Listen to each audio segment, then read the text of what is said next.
Page 18 is where I'm going to begin today. Here we have Follow the Leader. Here's another great opportunity for students to really work on their ear training. Your teacher will tap one line of music below. Which one do you hear, line 1 or 2?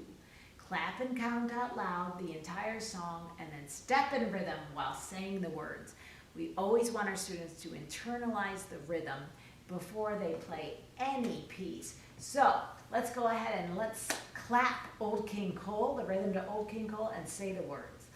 Old King Cole was a merry old soul, and a merry old soul was he. He called for his wife, and he called for his son, and he called for his fiddlers 3.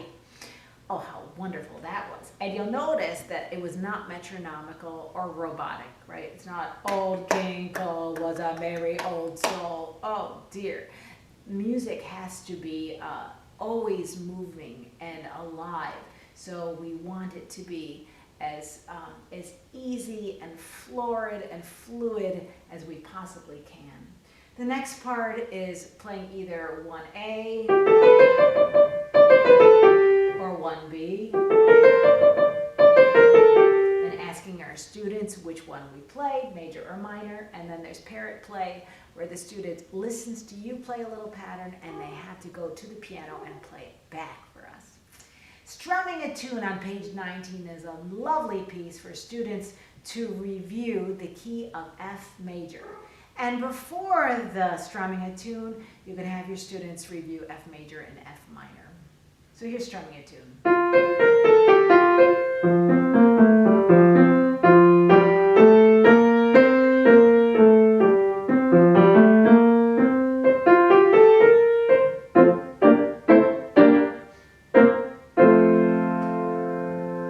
Onward to page 20, Coney Island Hot Dog. All right, this one is a mix of two wonderful composers working together, Kevin Costley and Ed McLean.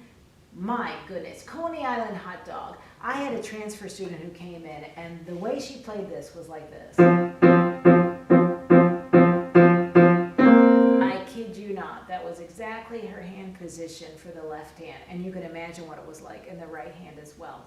So we spent a lot of time going back to the beginning with her hand feeling like a dome, and her 4 knuckles or her 4 little hills being high, letter C between fingers 1 and 2, playing on the pads and not on the curved fingertips, and the idea of a nice flexible soft wrist and forearm. So this is a wonderful example of the woodpecker touch release. The wrist is not overly loose. It is nicely in line with the forearm. And when the student finishes one staccato beat, they go back to the position they started in.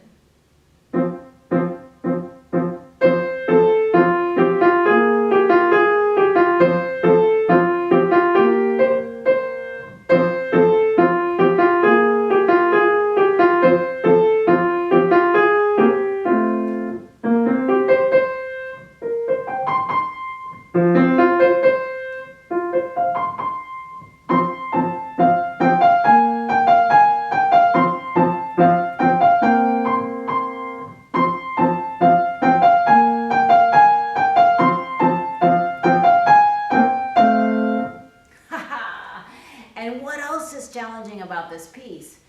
The staccato in the left hand with the legato in the right hand. So a really good idea on how to get your students to listen and to be able to coordinate their hands is a practice step called stop and think. That's what I want to call it, stop and think. So they have to think about what will be the next notes as well as the articulation. So stop, think. Oh my gosh, both hands have to be held. Stop and think.